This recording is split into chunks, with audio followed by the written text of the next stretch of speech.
Hello and welcome to the Microsoft Sydney Reactor session. We kick off and get started and get our head around our adoption success when it comes to Office 365. When we're getting in and underway, just so that you know how to actually interact with me, if you've got any questions that you would actually like to ask, in the bottom right hand corner. So first you need to click the little sort of chat icon box, and then you'll be able to ask a question in there. So I will answer them hopefully along the way. If not, if it's a more complex one, I will go towards the end. I'll leave a little bit of time at the end for us to have a chat. I do have at the moment the closed captions turned on within PowerPoint. It is English. However, if you do need another language, there are closed captions inside Teams. It's got a little CC down the bottom. If you hover over the screen, they'll be able to come on at any point. You can actually pause the live event and you can come back and continue to watch. Thanks very much for joining. So kicking off, just so that you understand, we always have a bit of anything when it comes to online virtual conferencing around our etiquette, I suppose. And always when you go to put in a question, if we can just please ask that you're constructive, you're respectful, helpful, and be kind along the way. I'd also like to acknowledge the traditional owners of some of the participants from around the world. I'd like to acknowledge the traditional custodians on the land for this online session and where it's actually hosted. These traditional custodians of the land where our Australian-based speaker and also participants are located, and pay our respects to elders past, present and future. Thank you and welcome. So my name is Kirsty McGrath. I am a Microsoft MVP and I'm an adoption consultant at OnPoint Solutions. I am going to be talking about how to lift your adoption of Microsoft 365, some of the journeys and the pitfalls that I see along the way. Now, I run the Microsoft 365 adoption user groups for Sydney and Melbourne. And as part of running those, I suppose not only do I get to get engaged on an awful lot of, Microsoft 365 programs, Office 365, Teams, lots of different things. I have done well over 100 rollouts of this technology, trained over 180,000 people. And I get the rather amazing benefit with running the user group of having a lot of people coming together in one place where we talk change and adoption and training and strategy, analysis, and you name it as sort of topics come up, and hearing all of the different stories, gives me some really good insights across all sorts of industries, whether it's sort of government, whether it's sort of enterprise, banking, industrial, whether it's the frontline workers, you name it, schools, education and universities. So we get to kind of hear all these different stories. So I wanted to, I suppose, go through some of the different things that I see make an impact in the industry to try and help you. Kicking off and getting started, some of the themes that I'm going to be kind of talking about is so the buy-in, the goals and the governance, that change network, communication, behavioural change and ongoing sustainable adoption. So we'll discuss some of those and have a little bit of a chat around some of those challenges, the traps, the pitfalls, the things that I see that are good in terms of some of the best practices wherever I can for you. So when we start to then talk and get started around that very initial journey, a few things that I kind of see come up. If I'm going to be talking with senior leadership, so I'm going to be talking with businesses in general, or I'm going to be planning it out and what it actually looks like, you really got to have a good understanding of what that actually journey looks like for each of those individuals as you take them along the way. So when I talk about some of the journeys, I might bring up a diagram a little bit like this for them. So they kind of have a bit of an understanding of some of the front end, the things that they're going to see. Now, there's a lot that's going on in the back end, of course. If they think that the adoption has actually been pretty smooth sailing, that there was no problems and no complaints, it's either one, you're not listening, or two, you've had a really good adoption consultant that's in there who's worked very, very hard. It's like sort of the duck. It also seems calm on the top as they're sliding along, and underneath it's just teeming life with an awful lot going on and little feet that are going a little crazy to try and get us there. So there's a lot of components that come into adoption. Adoption is actually about sustainable, habitual kind of usage of technology. It's not just about how do we get it to use it, it's about, well, how do they use it and continue to use it and continue to learn along the way. And it does take quite a bit to kind of get you to where you want to go. You need really good change managers managers and comms managers and trainers and business analysts as part of this journey. So when I start, on it, I kind of kick in the planning. So some of the things I'm going to talk about kind of tie into all of these various components as a part of the journey. Making sure that we've got each one of those things, the planning and the pilot, our preparing, our launch, and then what does it actually look like to reinforce it as a program. Now, kicking into it. So my second kind of theme is, we've got kind of that journey and getting to understand and making sure that the business understands the journey along the way and how they're coming in. But the buy-in, I suppose, is a really important component. More often than not, what I'll actually see is everyone is too busy to stop. And, we use the word busy in so many different ways. And when we use the word busy, we're kind of saying, I don't have time for anything in my world. Even when we use it like, what have you got on the weekend? Oh, I've got such a busy weekend. You might actually stop someone from inviting you to maybe go out for a really lovely lunch, for example. So the moment we think I'm all too busy in a business context as well, it means that you're not opening yourself up to being innovative, and you're not opening yourself up to learning, and you're not opening up to growth. So there are all certain components that we need to think about when we go on our journey to adoption.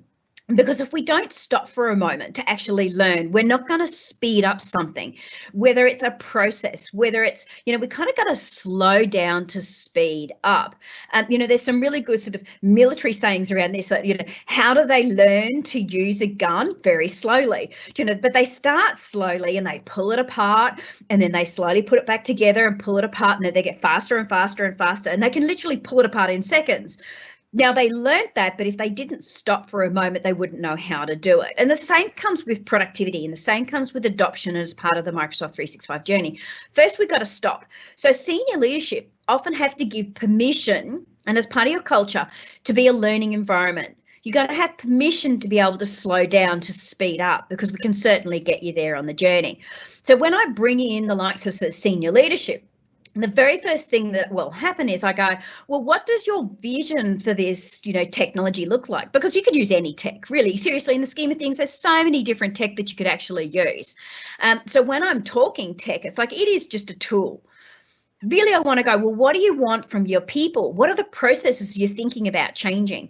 Because to say, oh, we're doing this because our, for example, I see a lot of, we just got to get all our files off the current servers. We've got to shut them down. They're really old. I said, well, that's not a really good, valid reason for your end user to go on this journey. That is not a benefit them. It's a benefit maybe for the organization because it's going to save you some dollars, but in the long run, it's not going to be a behavioral shift.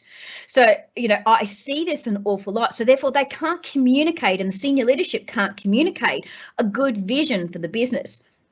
And then we start to talk about things like, collaboration and communication. Well, they're really big words. What does it mean to have good collaboration and communication? We need to be a little bit more specific around those overarching barriers that we often have in a business and some of the challenges in a business, and being open to what does the impact. And it could even be that you're starting to do something like putting a percentage against it. We want to lift our sales by 5%. We are doing this with better communication and collaboration using the Microsoft 365 technologies, and we're going to show you the how. There are lots of different ways that you could do visioning statements, for example, but we've got to think about what's the benefit and what's that new way of working looking like. It's being able to work anywhere, anytime, any device with anyone, for good collaboration, connectivity. All these are all kind of, what are the buzzwords and how do they all tie in? So I kind of go, well, what are some of those leadership pain points? So this was sort of one where, we were looking at it from a 365 perspective, and, some pain points can actually be minor and easy to fix, and some other pain points can actually be really quite complex, and it's going to take a lot of money. Now, we were talking just purely around, documentation in this particular one. What is it I, need to do to be able to do some collaboration and communication? So it's like we want to be able to access it and get work done. I've got issues with PCs, so there was old technology. We want to try and easily get to the files, co-authoring. Some of these kind of examples will go, that's a pain point, not just for them, because I'm talking about them as an individual Because when we talk about some of the pain points and we talk about what's in it for me, it's not just about what's in it for me. It's what's in about me, what's in it for us, what's in it for them, because you've got clients as well. So, you know, if you haven't got documents and you haven't got easy access to it and you're on the go and you're sitting in front of a client and you're doing sales, for example, you need to be able to pull up their proposal really quickly and easily and maybe adjustments and send it off instantly then and there. Not saying I'm going to wait until I'm back at the office to be able to give that to you, for example. We've seen much better sort of sales around these things. And there's a lot of different productivity gains that are available on the Microsoft site. I'm going to give you a lot of links to these things along the way to be able to help you. Now, if you were talking something like, and there are a lot of really good white papers out there that start to talk about things like the benefits of a particular technology. There's the, you know, Office 365 Total Economic Index, you know, when it comes to the Forrester white paper around what are some of the benefits. Teams, for example, have a really good white paper around what are the benefits. So when we start to talk impact and we start to talk with our senior leadership, it's really, well, what's the return on their investment? They're going to think figures first and foremost, because ultimately they've got much bigger fish usually to fry and probably problems to think about. So you kind of go, look, if we were using something like Teams, do you realize we have got both Blue Jeans and we've got Cisco and we've got all these other technologies. We're spending this much money. We can actually reduce down the costs significantly to the business. We can have, sometimes I see 4 or 5 different, you know, unified communications tools, for example, choosing one. So everyone knows how to use it. They're all going to be trained. We're going to reduce down the amount of travel by this %. We're going to do it this way. We're going to save ourselves in terms of productivity. We're going to show how to do smarter meetings. You've got to go. So try and help them to understand the return on the investment. Put it into physical dollars. And then that way you can start to get some of the buy-in of senior leadership, because if you can do that and go, we need to also bring our users on that journey to show them how, so that when you go spend money on training, you got their buy-in to send their staff along to it as well. Now, when I'm doing also their workshopping, I also help them to understand things like the good, better, best. You know, a good may be, we just need to start from them going into Office 365 and knowing how to work with the document and put it in the right place. The better might go a little bit more complex. Okay, we also need to know how to use Teams and communicate and collaborate and do good documentation and maybe use this bot that's already there. Best may be, we need to get quite complex and we got to build good flows, so automation, and be able to have power apps and, you know, all these things that kind of tie into it that get quite complex, and you might be spending a lot more money on really bigger solutions, because you can start from just a 1 day of training, for example, or 1 day of workshopping, to we're going to spend the next month in there showing them all the different facets, to best being we've got an ongoing program over the next year. So you got technology, good, better, best, and then you got programmatic, good, better, best as well. So have a think about that when you're building out these programs, because we want to try and go, what does best look like as a business in terms of return on your dollars as well? So that's kind of working with the senior leadership to get their buy-in, because that will make a huge difference. So then when we start to talk about that sort of change network that comes in, senior leadership become really important, because you want good ambassadors that actually can go on the journey, do the buy-in, are willing to learn and drive it forward. And that does not necessarily mean it's just your IT team.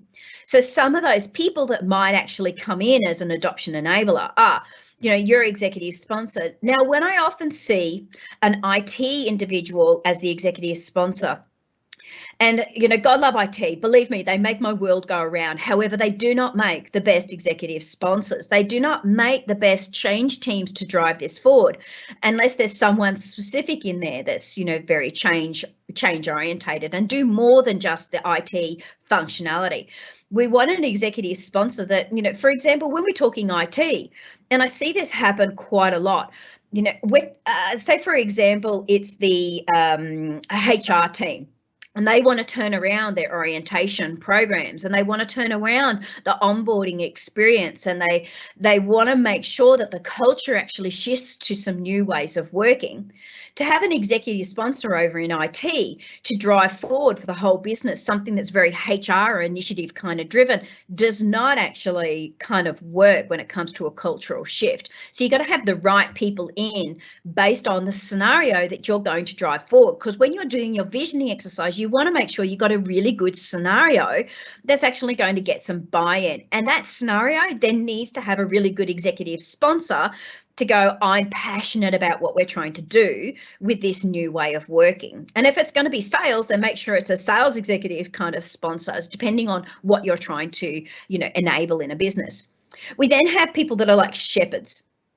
So our shepherds can be those that are one part of your adoption program, that are one, getting trained and getting ready. They are a good liaison between your business and IT. So it can be your IT team, but you also need to be bringing in those that are going to be able to support as well. A variety of different people that might have been part of, say, your pilot.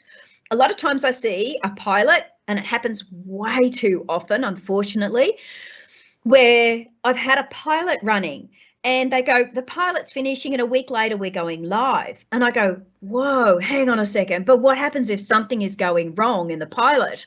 If technology wasn't set up correctly and things are going wrong, you're not giving yourself time to be able to turn around the technical glitches that might be coming up. You might have at least a month between that pilot and go live. Because not only that, but don't forget, from an adoption perspective, and another component that I see all the time is they go, we're going to run a really quick pilot, and I have not got ready, for example, the comms that are going to go out. We haven't got the website ready for all the training and where to be able to go as part of the pilot.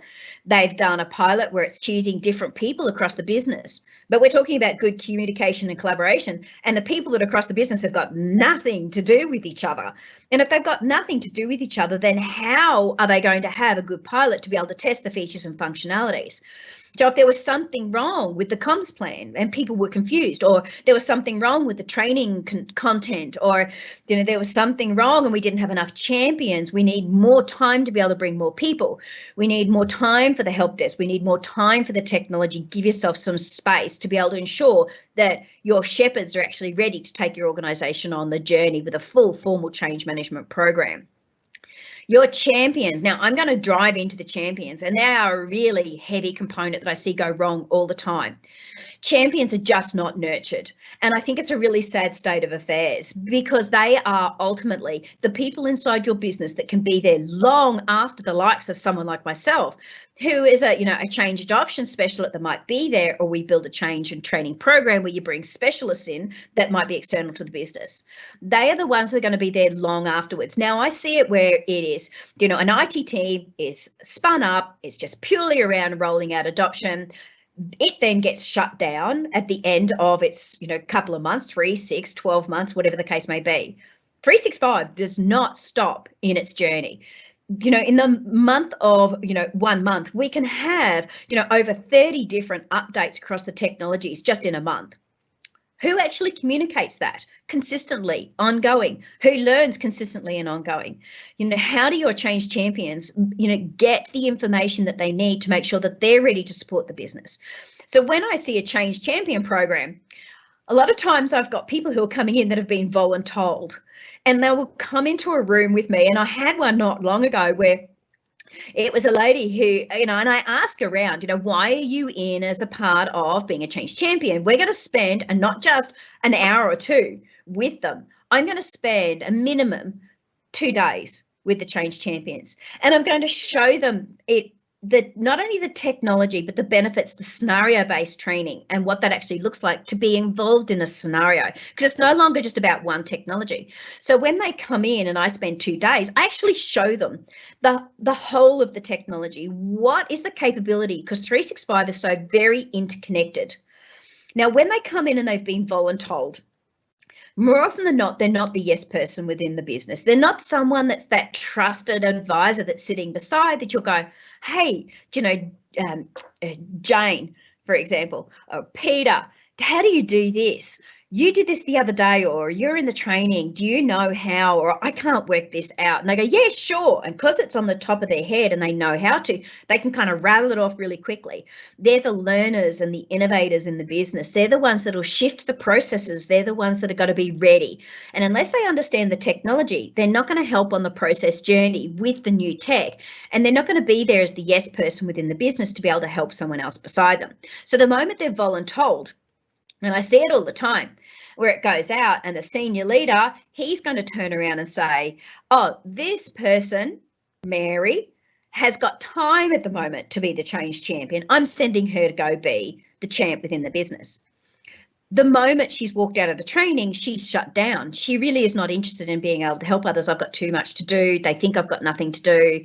We want to make sure we got the right people. So let's not tell them. Another component in terms of the change, we need to be help desk ready. So when we get ourselves to the point where they're help desk ready, so many times I see a help desk, they understand it from a technical perspective. They've actually gone in, they've spent a day, they've got to understand identities and maybe a bit of governance here and there, or a few other components around the 365 back end, but they actually haven't been taught, like the change champions, the technology from an end user productivity perspective. So they then start to get phone calls of which they don't know how to help or support, and unfortunately, in too many instances, they've received no training whatsoever. The expectation is that they get themselves learned, and that's not actually going to get where you need to go. So bring them on the end user journey, bring them on the change champion journey, and make sure that they're communicated. They know exactly when that tech is going to roll out, so that they know when they could potentially be hit. Try and get someone who's even on that team that's quite end user productivity focused, that really gets it, and that can be a specialist on the desk if need be as well. So some of the change constraints. When we start to talking about things like communicating with the business, I would say that as part of that change network, when you start to communicate with the business, and it's really important that we understand communication and that we're, quite extensively communicating as part of our way of working. So when we start to look at some of the communication that you can actually do, I would make sure that you go out to the network and then you start to do things like, what's going on in my change network? Who's doing what? When are they actually doing it? And to ensure that they're going to be ready. Because if I go out and it's going to be in June and half the business is not actually ready as part of all of my change network and be able to do and ensure that they're supported, then I'm going to have all the training cancelled. It's going to cost me a fortune. I've blown out all the project times. I've got a lot of very upset people. I've got a lot of double up in work. And this happens a lot. I've seen it too many times. The rooms aren't even ready because they're all booked out as part of events, for example. There's so many other things that might actually be happening. So make sure that you understand your change constraints as part of your change network and ensure that they're actually going to be available and ready as part of your project timelines. And so it's an important component. So technology and governance as part of my theme number 4. When we go out and we start to train and teach the business, or we're talking or we're communicating and we're sending out those comms and posters, or we're starting to chat and emails, or we're workshopping, it's important that we kind of understand, what does it actually mean to have something turned on or turned off in the technology? Or where are they going to work? Because there are a multitude of ways that you could do the same thing. When we do a scenario-based training and we start to talk about the technology, and the fact that it does all tie in together usually means that, for example, I'm going to go in and I'm going to talk about what does it mean to do good collaboration around documents and working on the go as a scenario. Now, I'm no longer just going to talk OneDrive anymore, because good collaboration and working on the go usually is a variety of different technology. Same with a smarter meeting, for example. A smarter meeting is no longer just about, how to use and click on that button to do a team conference call, for example. It's not just about using, if you had Skype of old or you're using Teams now, for example, it's more than that. It's about having documents in the right spot, whether it's your OneDrive or SharePoint. It's about how to take good note taking. So now you've got OneNote, for example.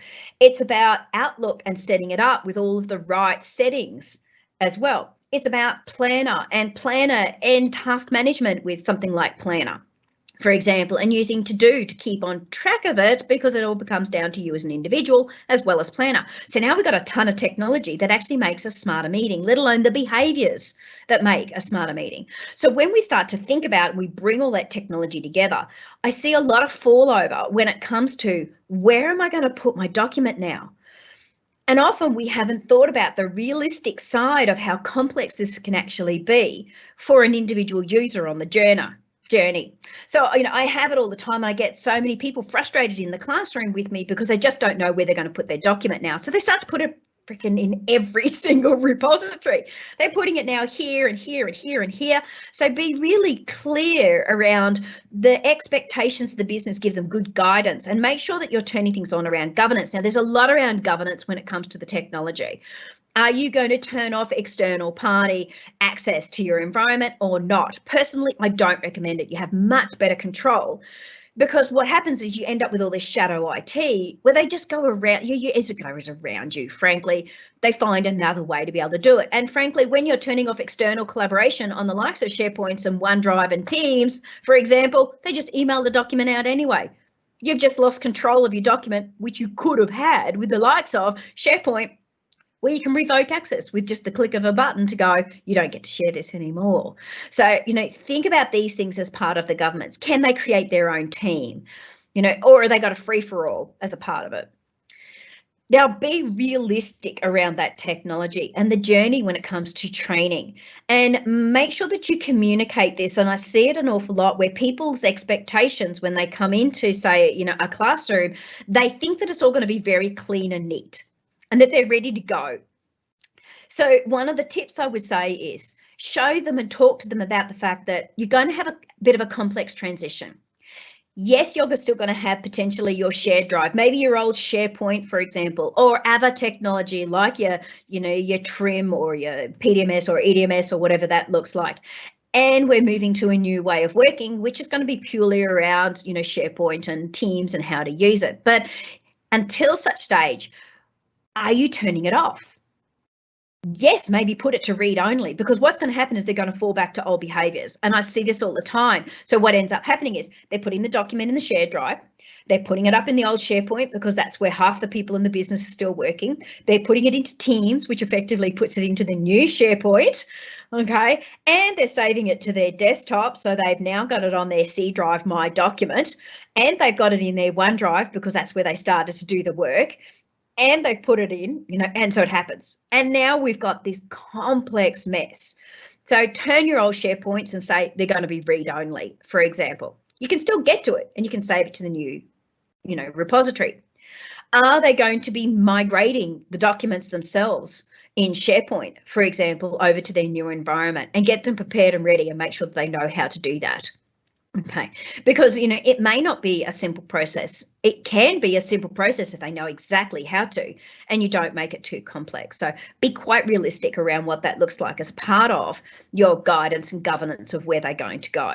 And make sure that you're open and honest about the fact that it's going to be messy before it gets neater. And this is our future state. So show them the future state, show them the bigger picture of where you're trying to get to and the return on that benefit as a part of it.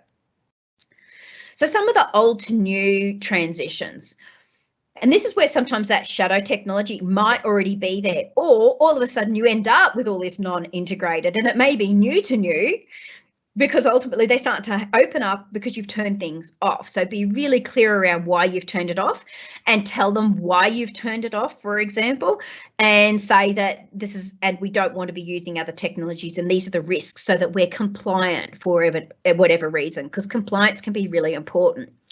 But help them to understand. They go, can I still use Trello? Look, absolutely, you can still use Trello and you can plug it into Teams. However, your guidance may be, we really would prefer that you use Planner in Teams, and the reasons why, and show them the benefits and show how it all integrates inside Office 365 and it flows through to To-Do, so that you've got this sort of manna heaven of planning and one place for all your tasks to be, where you may not get that with Trello, with all the other interconnectivity with tasks and Planner and To-Do and how it all kind of integrates together. So tell them why. It's not enough to go, we would prefer you not. You need to help them to understand. and bring them on the journey. And if you're going to turn it off, you're going to have a lot of, quite upset people, and be ready as a part of the change journey and talk to them about, what that actually looks like, some of the risks there. So in terms of some of those communications, now we're talking about the whole way through, every single component that we've already talked about has a communication component already.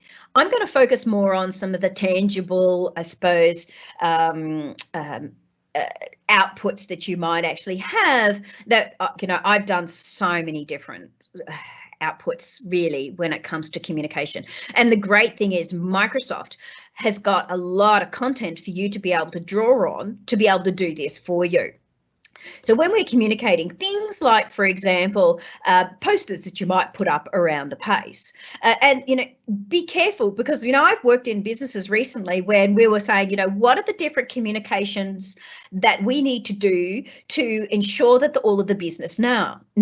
So for example, I've had some councils where you've got even they don't call them lollipop ladies anymore, so sorry, but I'll keep it for that, what everyone kind of knows. They have to actually receive a letter in the mail.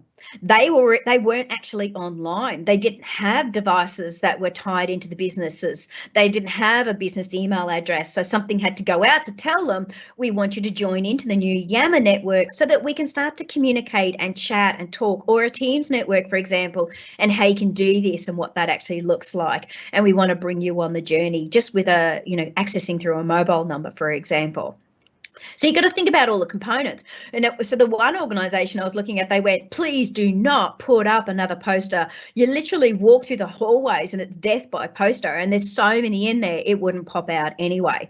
So you've got to find another way to potentially cut through. And we actually did, as part of the pop-ups, for example, there was stands, and through the hallways, they actually had kind of a walk-through maze that went through the hallway that was done sort of like balsa wood type thing, and it didn't cost too much. And it was exciting, and there was posters and information along the maze as they walked through to make it a little bit more exciting, for example. So there's lots of different ways that you can communicate, and you can make it fun, and you can do gamification if you need to along the journey. And it could be done with OCR kind of codes.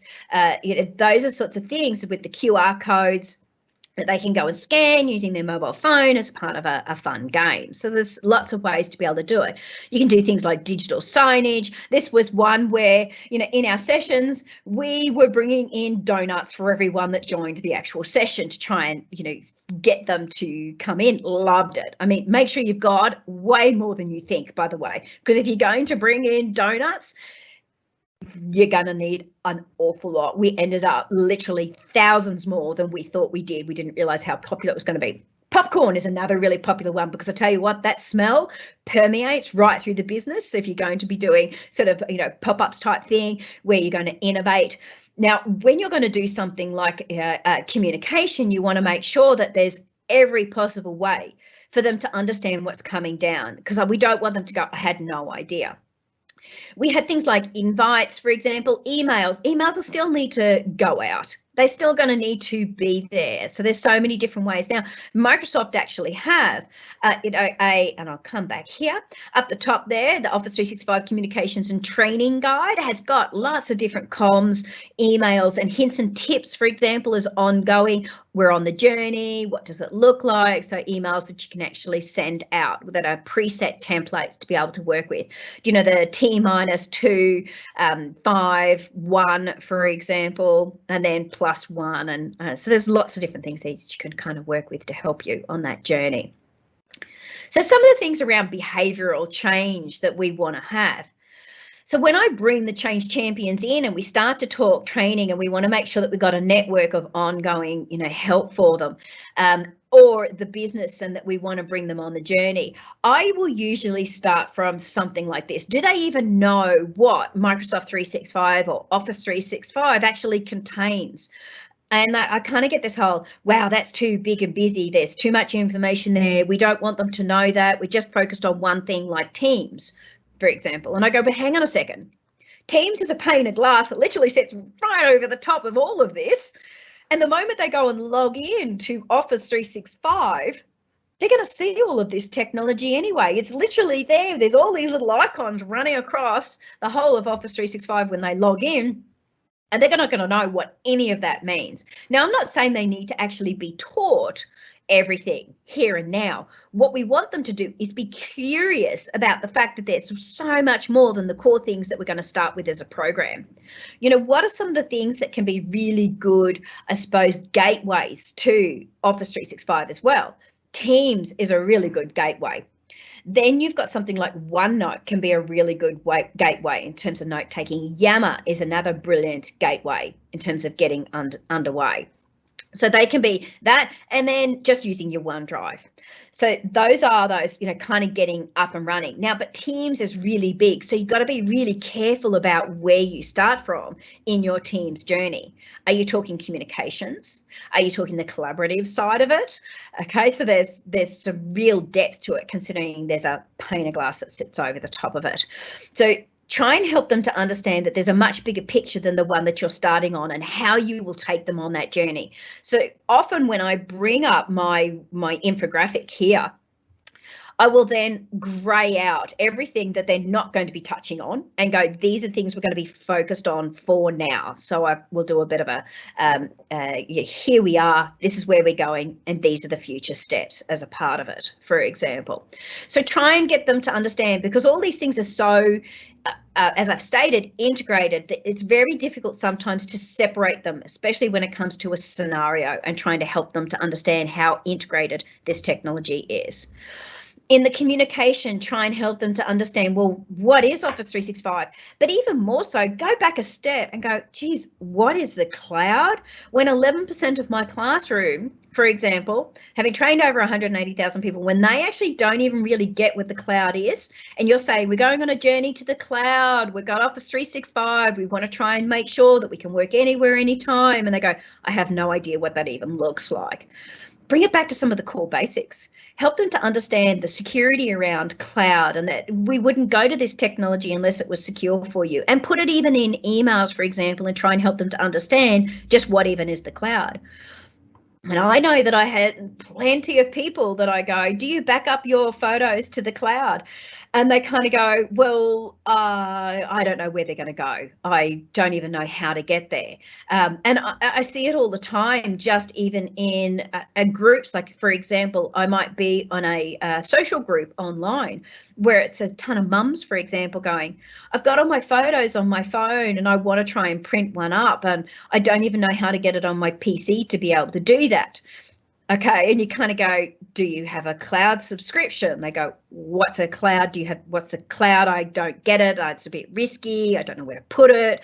And so when I see 11% of my classroom and I ask them, who understands kind of where the cloud is? What does it look like?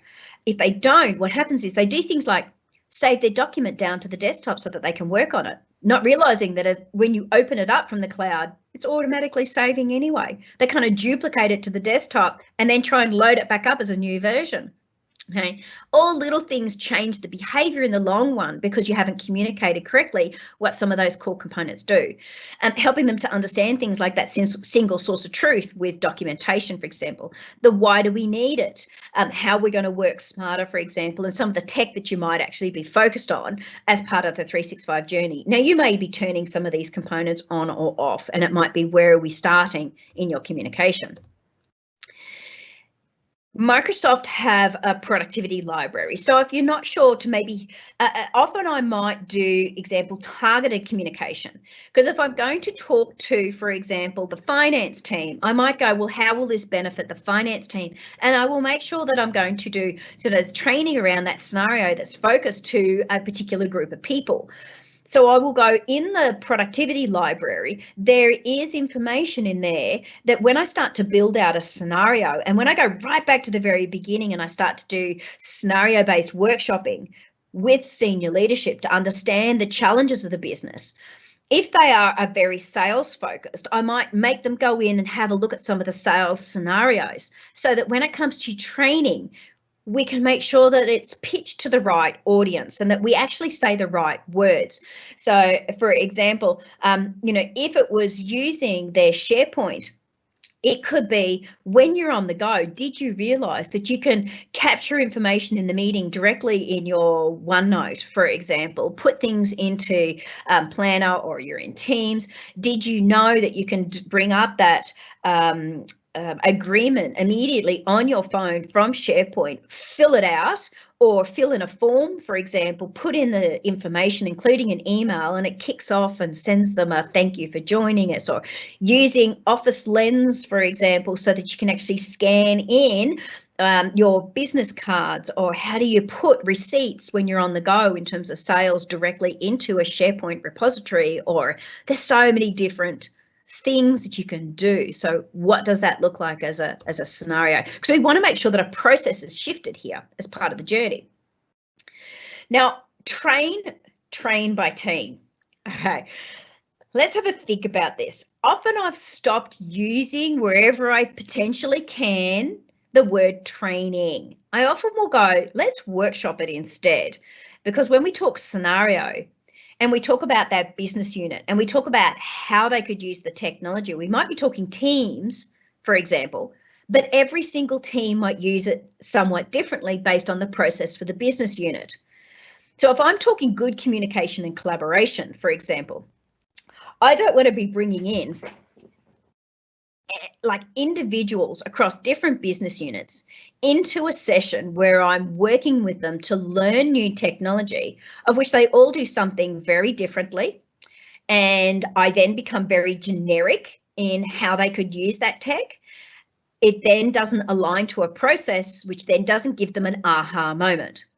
So first and foremost, I will often see, in terms of senior leadership, the very first thing I would say is I want to do workshopping with the senior leadership to get them to understand how to use that technology. So, for example, how can we use OneNote to be able to better improve agendas and tracking of outcomes and things that you might actually need, so that you've got all your notes for all your meetings in one place. And I will bring them together as a senior leadership to go, how do you do this in your senior leadership meetings, for example? Get their buy-in, so that then I can go, now I want to work with your team, and I'm going to workshop with your team as to how you can do that together as a team using OneNote, or how do you do it doing Teams? Because if you're going to talk about Microsoft Teams and you're going to talk about good communication and collaboration, it's not the one little individual. So, for example, I came in here and I go, April Hansen, for example, or I go, Jen's in the facility. He's not going to be able to turn around how the VP of operations does good communication and collaboration for the whole team, where there's another, 50 people behind. It needs to come sometimes a lot of top down as well as the bottom up, because the bottom up often changes the process to make it cleaner, but the top down changes a lot of the behaviors of what's expected culturally. So bring them together as a group so that you can drive it forward. And in that way, I'm doing workshopping by team to get a better process for each individual group that's then customized a little more to a process that's going to work as part of scenario-based training. It takes a little bit more effort. Now, you can still do, don't get me wrong, you can still do all the generic training, but you'll do it a little later because you need a bit of a cleanup. And that cleanup goes, if you didn't get as part of the workshops, for example, and you want to know more technology, because there's new tech coming out all the time, and the ongoing learning, or maybe it's an excite piece. I often will do webinars or seminars when I go, I want to get you excited about something that's coming down the line as part of a communication tactic. I don't do it as part of a teaching training tactic. You need to do physical hands-on with Office 365. If you do not do the hands-on component, you will get a less than 10% adoption when it comes to Office 365. It has been proven again and again and again. I ran the adoption training for Microsoft for a good year and a half. And statistically, the reason we did that, we started to do the physical hands-on, is because doing the seminars and the webinars, very low adoption rates. They've got to physically click to take them on the journey, to overcome the fear, because change management is about conflict resolution, negotiation, and fear management. And you can't do that unless you're kind of helping them to click through in new ways of working. Now, if I'm going to do a mobile first experience of working on the go, get yourself a trainer that actually understands how to physically work from their mobile phone. Everyone is so very familiar when it comes to working from your desktop. And now they will still need to understand how to do things from their desktop. But make sure that they're downloading the apps that they need on their mobile phone then and there. Make sure that they've got if they need to have MFA up and running long before they get into the training, for example. And the sooner you can do your training to the rollout, it has to be plus minus 2 days. Anything further than that, you've lost your audience. They've had it too long, they're not going to come to any training or workshopping, for example. Any earlier than that, they're going to forget it before they get started. And if they're going to have to do it on the mobile phone, then make sure as part of the training, you've got a good trainer that actually understands working on the go from a mobile phone. Show them how to capture information. Make sure that they've got, a mobile phone for the business with it all integrated and set up and ready to go. And that they have something like, if you've got an iPhone, a connector that presents the mobile phone to the screen and it's done live. And don't do death by PowerPoint, because frankly, this technology moves so quickly. Creating content is not going to help you when it comes to this technology, considering how many updates. You need a trainer that actually gets it and is keeping themselves up to speed.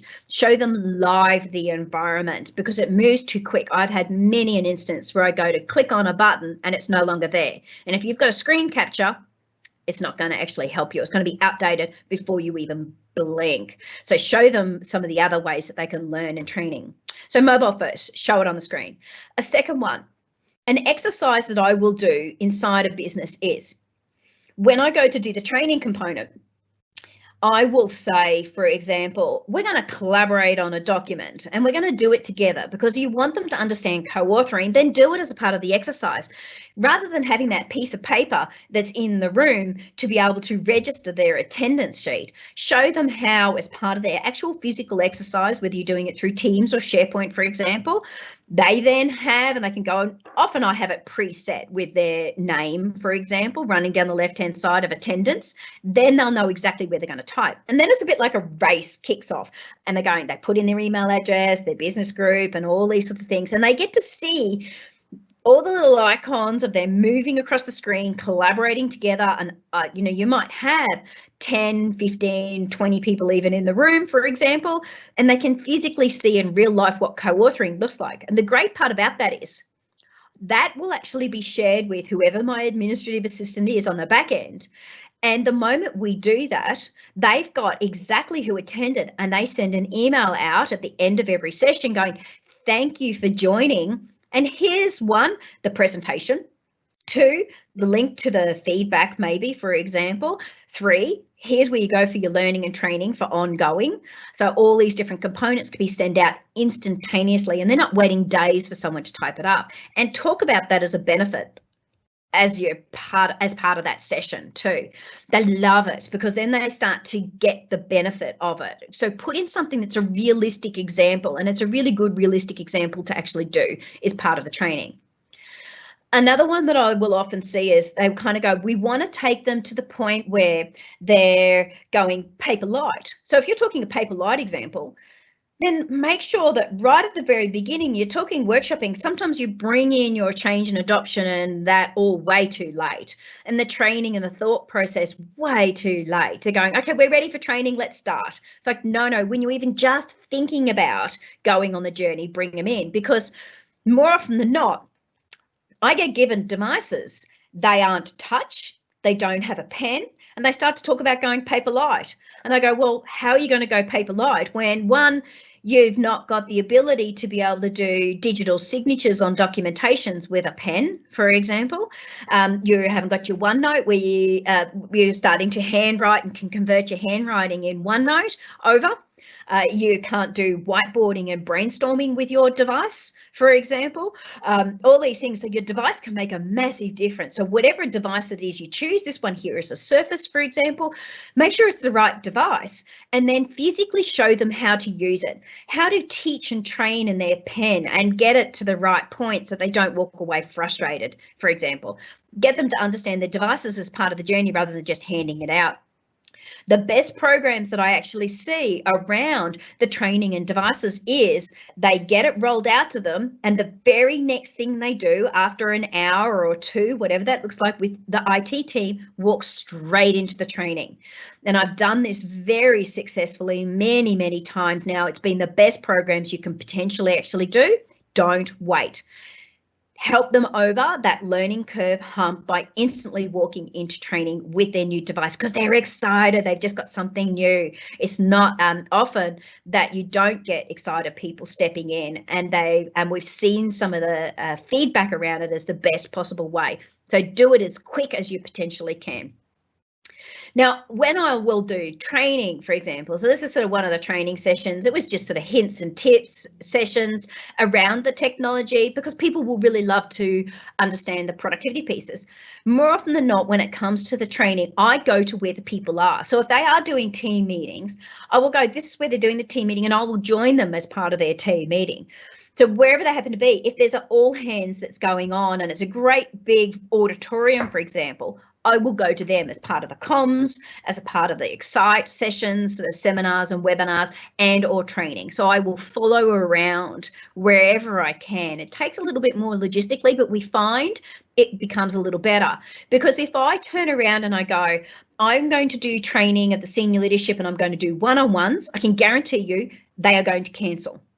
They're going to go, it is the low priority getting training in terms of one-on-one. However, if I did workshops as part of their team, we had a fortnightly or monthly meeting, I've got a captured audience. I've got a competitive audience that will want to learn. They will also kind of want to save face. It's about ego kind of comes into it. And the same when you're in a team and a team environment.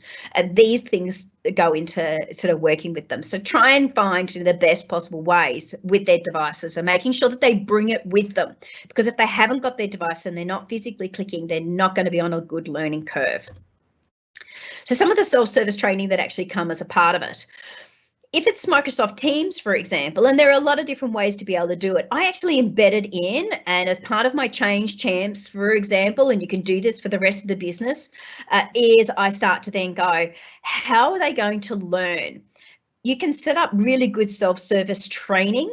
So when I'm rolling out of Microsoft 365 as part of Teams being in there, I go, I have a team or I have a Yammer channel that's purely devoted to being able to support you on your journey. And it can be whatever the name of the project is. It can be Microsoft 365, just called that, or it's learning, or a what's new, or a how can I help you, or what do I do, or I've learned today is a really good one. What I learned, what I'm doing today, for example.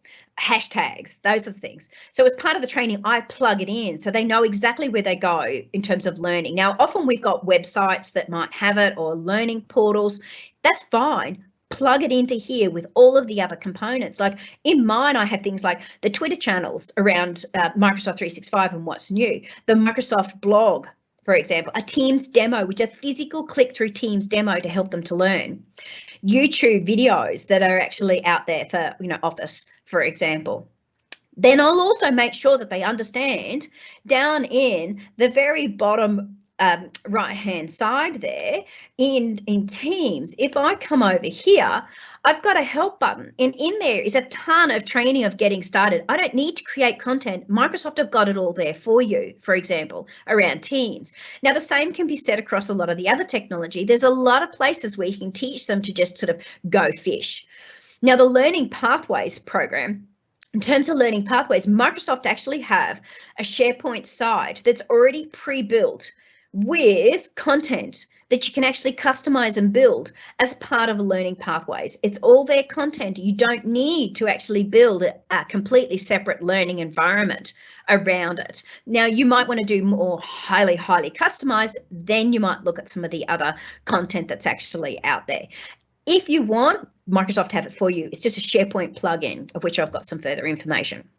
Now, feedback loop, it's all very well and good to go out there, communicate, do your workshopping, have your good change network, but then you've got to have a way to be able to come back around again in terms of some of the communication that you do. So always be learning. So as part of this is a Microsoft Teams. I have it in Yammer. If you're using Yammer, I recommend using Yammer because you've got what's the bigger network and then that internal network around using Teams. And you've got to be clear as well. I've seen complications around when do I use Teams, when do I use Yammer. Teams is where you go to do your work. Yammer is where you go to actually where you're not sure who you should be communicating with. It flattens the structures. So when I'm in Teams, you can have it where you do the same thing in Teams because you can have quite large teams. However, if you've got both, you need to be really clear about what you're doing where. So for example, you might actually say to them inside Teams, it would be where I'm thinking about a project. I'm chatting with my team. I've got a couple of ideas. Okay, let's take those ideas now out to Yammer and ask the wider business. What do you think about? Do a poll. Let's chat. Got any other ideas you might like to do? Get your top ideas, come back into Teams and go, right, this is what we're thinking, building it out, choosing one, going back out to Yammer and go, this is what we've chosen. This is how we're going to do thoughts. So in, out in terms of the network. Now, if you're always learning and you've got a communication action, and it may be this is the project, this is our feedback forms around training, this is our comms, how have we done it? It's all very well and good to ask for feedback, but unless you act on it, it's going to be of absolutely no use. So if I've got some analysis, for example, and I start to go, I've seen in some of the statistics, we wanted to make sure that people were actually using Teams to communicate more, using chat or Yammer to chat, or maybe want to make sure that they're using and putting documents into OneDrive, or they're sharing a document and link instead of emailing it, because we have, on average, over 7 breaches a year, which is standard in sending out email attachments. And with the new GDPR laws, we want to be really careful about what we send out there. So these are the sorts of things we think about. So feedback and actioning it. The scores, when we start to do some measurements, there's some really awesome tools inside Microsoft to be able to help you around the measurements. The new productivity score came in. So if you're already on the journey and you've been working with it for a while, you might start to go, what does our benchmark actually look like to the rest of the business, and how could we do something different? So it's not so much about the beginning of the journey, it's more about we're in the journey now, how can we start to make improvements? Where could we start to do workshopping and training and further work to be able to improve culturally what we're trying to do? If we've got burnout even going on. So, you might use their workplace analytics to then look at burnout. So use that productivity score. You can sign up. It's in sort of preview. The sway here, the bit.ly sway that I've actually got there, we had at the user group in May, so it was the last user group, the head of the analytics team talk about the productivity score. So if you want to know more about it, go and join. It's recorded. You'll be able to then get a bit of an understanding in terms of some of the stuff that's there. There is admin usage reporting. Now, you can actually make other people within the business a administrator to be able to see this reporting. They don't have to be admin over Office 365. You can just make them viewers of the report. So you might kind of go, senior leadership, here's our reports, so that you can keep an eye on, are we doing the right thing around change and administration of what we're doing? Did we do it well? You'll start to see shifts and changes based on our program. There's some really great Power BI usage analytics that's actually there to show you in terms of adoption. So you've got these adoption packs that you can start to look at and it deep dives a little bit further. So there's some more information out there to have a look at for you. Some of the other resources to be able to support you.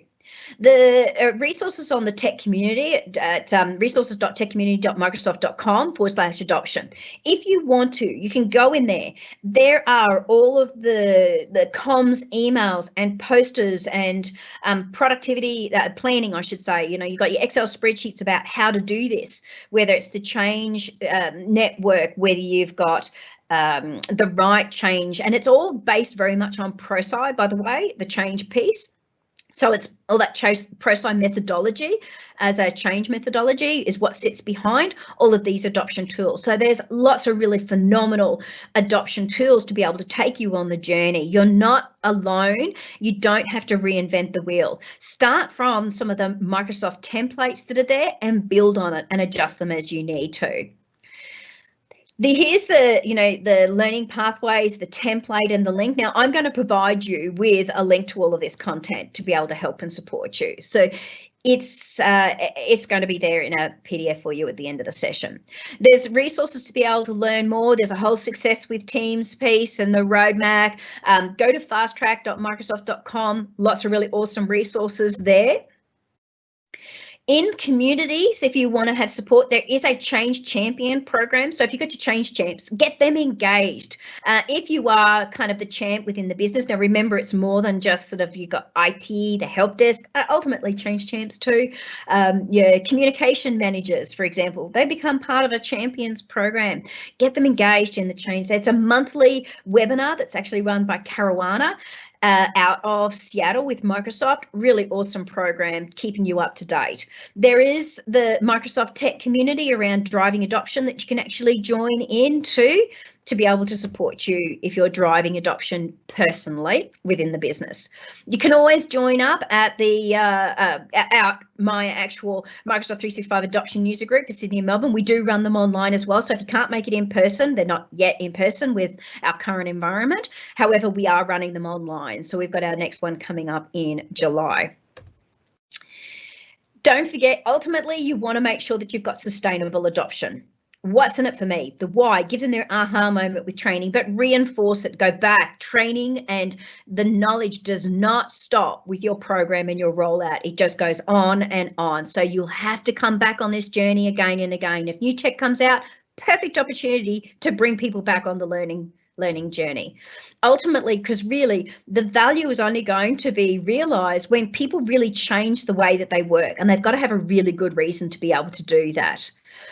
So I've put a ton of those links from what you've actually seen. It's all going to be in it as a part of the piece that I'm going to provide to you. Now, this presentation you can find on the bit.ly link. So bit.ly/M365 adoption has this presentation for you so that you can actually go back through and it will help you. I do know that it's being sort of recorded as well for the Microsoft Reactor. If they have any questions, I'm more than happy to answer them now for you. So if you would like to put them into the chat, I'm more than happy to sort of get engaged with you for any chats. Let's have a look.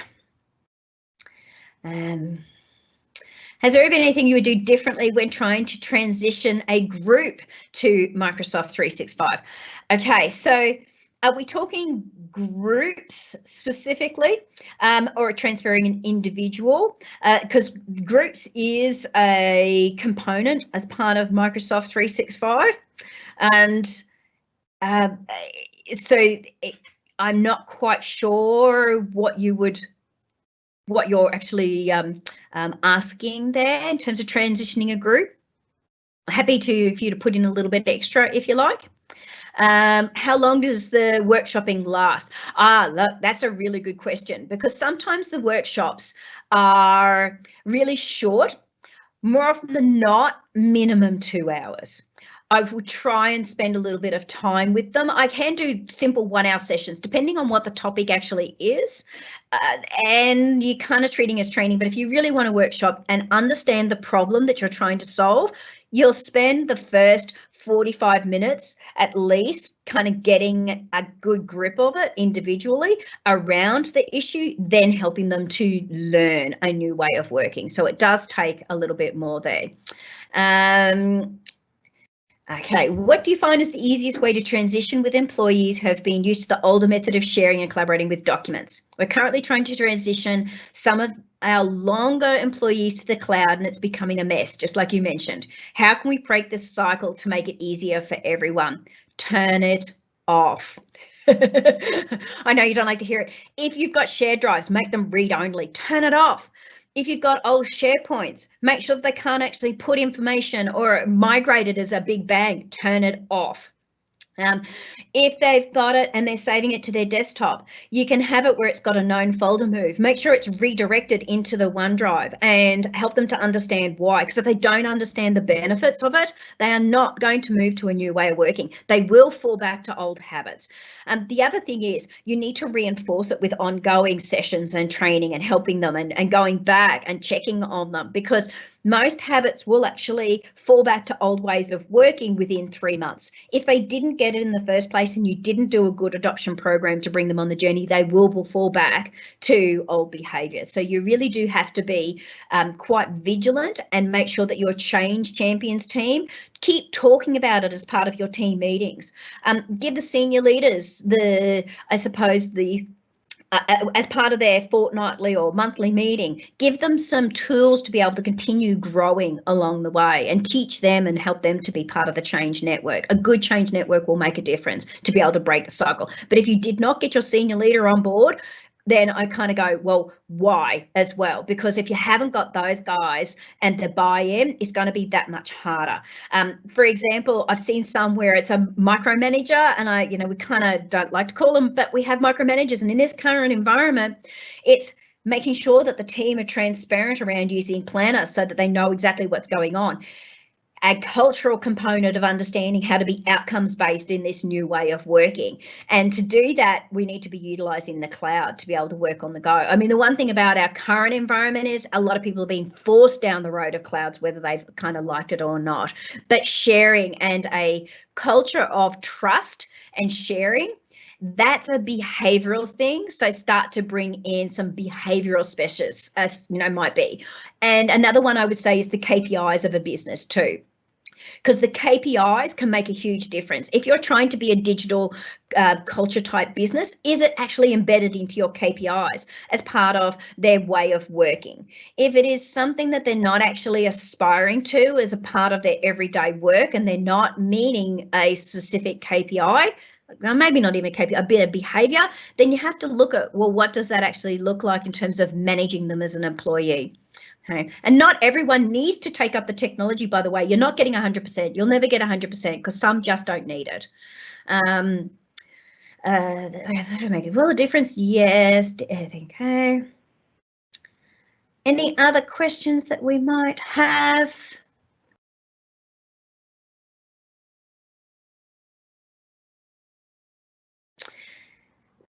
Sometimes transitioning different groups can be a little different and difficult. There are some out there. Look, absolutely. How do you actually do it? Go and sit down with them. Go and find out where a pain point is. I can tell you now, just about everyone will have a specific pain point. It may be the tech. We had one in particular. We would go out into the field, and they had a device, and only their senior leader had it, and it kept getting dropped and broken because they were out in the field. It was resolved in some really simple, the fact that all they needed was a $20 hardcover. And then they were able to use the technology because it wasn't constantly broken on them because it was getting dirty and dusty and smashed, and they were able to use their mobile phones. They had better ways of being able to work online and offline and remote communities, for example. They were really hard to transition at first until we sat down with them. We went, oh, all it is just a hard case cover. So find out what their pain point is. Yeah, absolutely. You get hard ways to be able to work with different people, but you've got to go and speak to them. It's the only way that you're going to be able to get to where you want to go. Any other questions?